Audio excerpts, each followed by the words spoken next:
నమస్తే, నా పేరు తేజస్విని. బీసీఎన్ న్యూస్ కి స్వాగతం. ముందుగా ముఖ్యాంశాలు.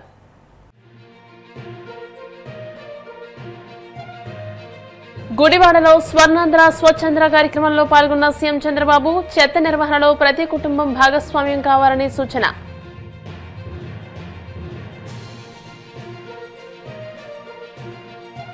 రాష్ట్రంలో ఆర్థిక వ్యవస్థను వైసీపీ అస్తవ్యస్తం చేసిందన్న మంత్రి పయ్యావుల కేశవ్.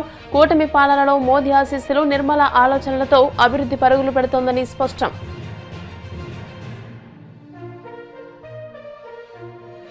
లబ్ధిదారుల సంఖ్యను సగానికి తగ్గించి పేపర్లలో మాత్రం చేనేతలను ఉద్ధరించినట్టు ప్రకటనలతో ప్రభుత్వం డ్రామాలాడుతోంది. వైసీపీ ఎమ్మెల్సీ హనుమంతరావు ఆగ్రహం.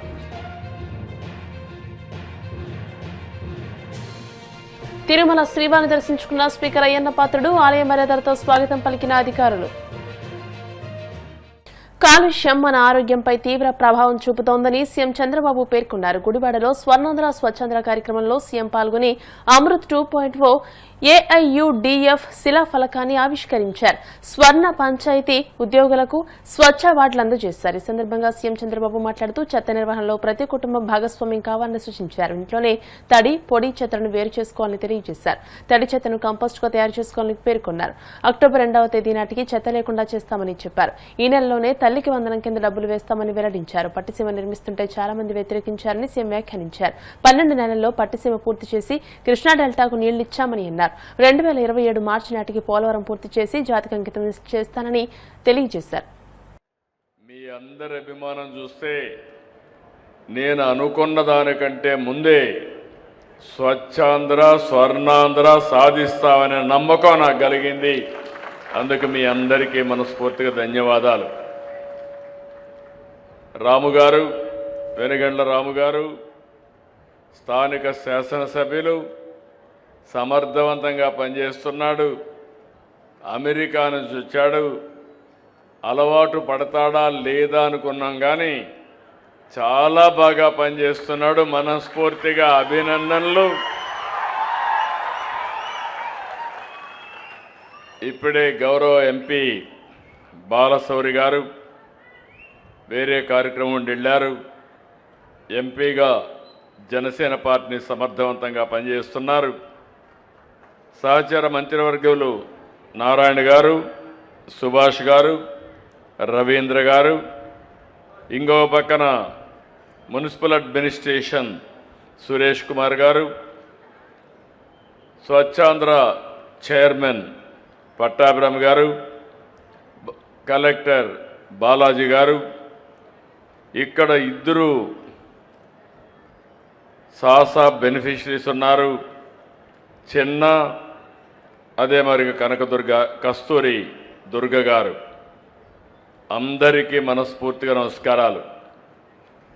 ఈరోజు నేను వచ్చింది మామూలుగా ఇనాగరేషన్కి వస్తూ ఉంటాం, కానీ 18వసారి 1.5 సంవత్సరం నుంచి 3వ శనివారం వస్తే నాకు గుర్తొచ్చే ఏకైక కార్యక్రమం స్వచ్ఛాంధ్ర స్వర్ణాంధ్ర కార్యక్రమం.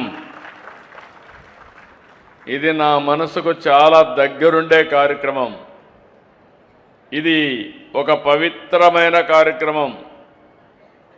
అలాంటి పవిత్రమైన కార్యక్రమం ఈరోజు ఒక యుగ పురుషుడు నందమూరి తారక రామారావు గారి పుట్టిన స్వస్థలం, మొట్టమొదటిసారిగా ఎమ్మెల్యేగా నిలబడింది ఇక్కడిని నిలబడిన స్థలం ఈ గుడివాడ ఒక పుణ్యక్షేత్రం అని మరొక్కసారి మీ అందరికీ తెలియజేస్తున్నా. ఎన్టీఆర్ రాజకీయాల్లోకి వచ్చింది అధికారం కోసం కాదు. మీరు ఈ విషయం గుర్తుపెట్టుకోవాలి. ఆయన ఒకటే ఆలోచించాడు, స్వచ్ఛమైన రాజకీయాలు ఉండాలి, స్వచ్ఛమైన పాలన ఉండాలి, స్వచ్ఛమైన వాళ్లే నాయకులు కావాలి. అలాంటి ఆలోచనతో పార్టీ పెట్టడమే కాకుండా ఆయన ఎప్పటికప్పుడు దాన్ని ఆచరిస్తూ ముందుకు పోయారు. అంత మునుపంతా మీరు ఒక్కసారి చూస్తే రాజకీయాలంటే ఎక్కడికక్కడ దోపిడీ, అధికారం, అధికారం అంటే సేవ కాకుండా ఎక్కడికక్కడ ప్రజల్ని దోచేయడం అనే ఆలోచనలు ఉండేటివి. మొట్టమొదటిసారిగా ఈ దేశంలో పేదవాళ్లకు సంక్షేమ కార్యక్రమాలు ఇవ్వాలని చేసి చూపించిన ఏకైక వ్యక్తి నందమూరి తారక రామారావు గారు అని చెప్పి నేను మీకు తెలియజేస్తున్నా. అభివృద్ధికి కూడా ఒక దారి చూపించారు. ఆయన ఏ దారి చూపించాడో ఆ స్ఫూర్తితో 44 ఏళ్లుగా పనిచేస్తుంది పార్టీ. నా ఆలోచన ఒకటి, తెలుగు జాతి ప్రపంచంలోనే నెంబర్ 1గా ఉండాలనేది నా ఆకాంక్ష. భారతదేశంలో ఆంధ్రప్రదేశ్ రాష్ట్రం నెంబర్ 1గా ఉండాలనేది నా ఆలోచన. రాజకీయాల కోసం పల్నాడు ప్రాంతంలో వైషమ్యాలు పెంచిన వాళ్లను గతంలో చూశామని మంత్రి పయ్యావుల కేశవ్ అన్నారు. ప్రజలను ఆర్థికంగా అభివృద్ధి చేసేందుకు ఒకే రోజున 3,000 కోట్లను కూటమి ప్రభుత్వం అందించిందని తెలియజేశారు. నరసరావుపేటలో వివిధ ప్రభుత్వ రంగ బ్యాంకుల క్రెడిట్ అవుట్ రీచ్ కార్యక్రమంలో మంత్రి పాల్గొని ప్రసంగించారు. రాష్ట్రంలో ఆర్థిక వ్యవస్థను వైసీపీ అస్తవ్యస్తం చేసిందని విమర్శించారు. కూటమి అధికారంలోకి వచ్చాక ఏ పని చేయాలన్నా ఖజానాలో డబ్బు లేని పరిస్థితి ఉండేదని అన్నారు. ప్రధాని మోదీ ఆశీస్సులు, కేంద్ర మంత్రి నిర్మలా సీతారామన్ ఆలోచనలతో ఏపీ ఇప్పుడు అభివృద్ధి దిశగా పరుగులు పెడుతోందని అన్నారు.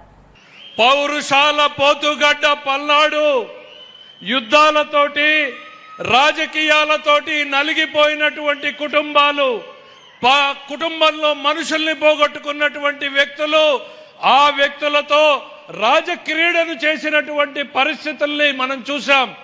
తమ రాజకీయాల కోసం ఈ ప్రాంత వైషమ్యాలను పెంచి పోషించినటువంటి రాజకీయ పార్టీలు ఒకవైపు ఉంటే, మరోవైపు వాళ్ళ కూటమిని చూస్తా ఉన్నాం.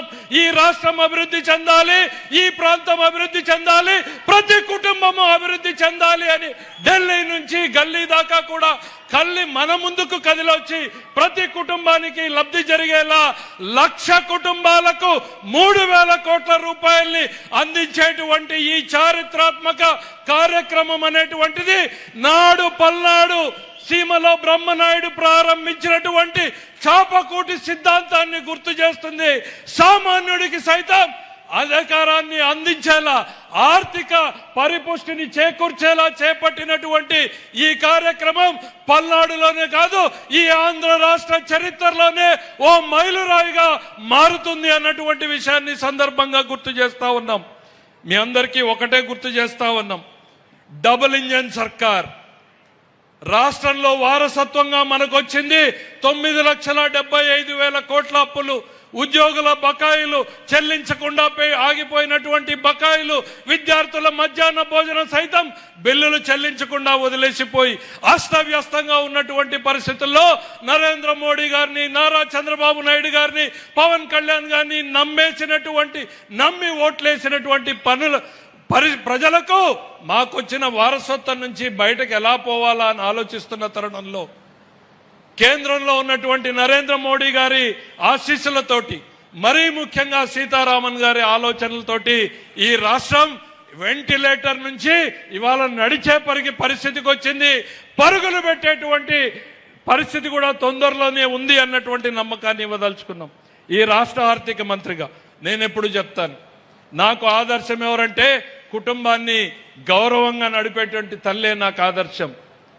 తన ఎన్ని కష్టాలున్నా, ఎన్ని ఇబ్బందులున్నా, ఆదాయం ఉన్నా లేకున్నా, అప్పులున్నా సరే భర్తకి ఏం కావాలో చూస్తుంది, కొడుకు చదువుకి ఏం కావాలో చూస్తుంది, అత్త ఆరోగ్యానికి ఏం కావాలో చూస్తుంది, కన్న కూతురింటికి వస్తే కాన్పుకి ఏం కావాలో చూస్తుంటుంది, పక్కింటికి తెలియకుండా తన కుటుంబ గౌరవాన్ని ప్రతిష్టని నిలబెడుతుంది.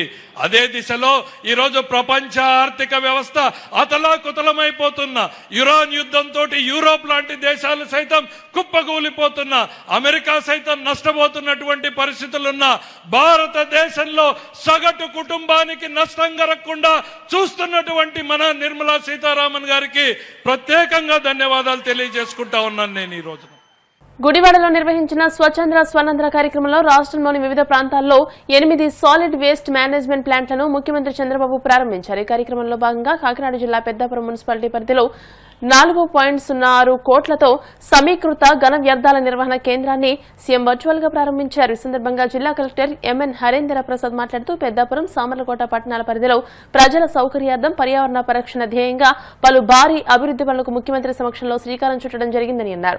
రాబోయే రోజుల్లో కాకినాడ జిల్లాను చెత్తరహిత జిల్లాగా తీర్చిదిద్దడమే లక్ష్యమని పేర్కొన్నారు. ఎమ్మెల్యే నిమ్మకాయల చినరాజప్ప మాట్లాడుతూ అమరావతి అభివృద్దిని చంద్రబాబు ఎంత ప్రతిష్టాత్మకంగా చూస్తున్నారో అంతే ప్రాధాన్యతతో పెద్దాపురం నియోజకవర్గ అభివృద్ధిని కూడా పర్యవేక్షిస్తున్నారని అన్నారు. ఈ కార్యక్రమంలో DCCB chairman Tummala Ramaswamy, Peddapuram municipality special officer RDO Krishnamurthy, municipal commissioner Srikanth Reddy, మాజీ municipal chairman Raju, district public health engineer officer Brahmateja, deputy executive engineer Ramarao, సంబంధిత అధికారులు, ప్రజాప్రతినిధులు, పారిశుద్ధ్య కార్మికులు తదితరులు పాల్గొన్నారు.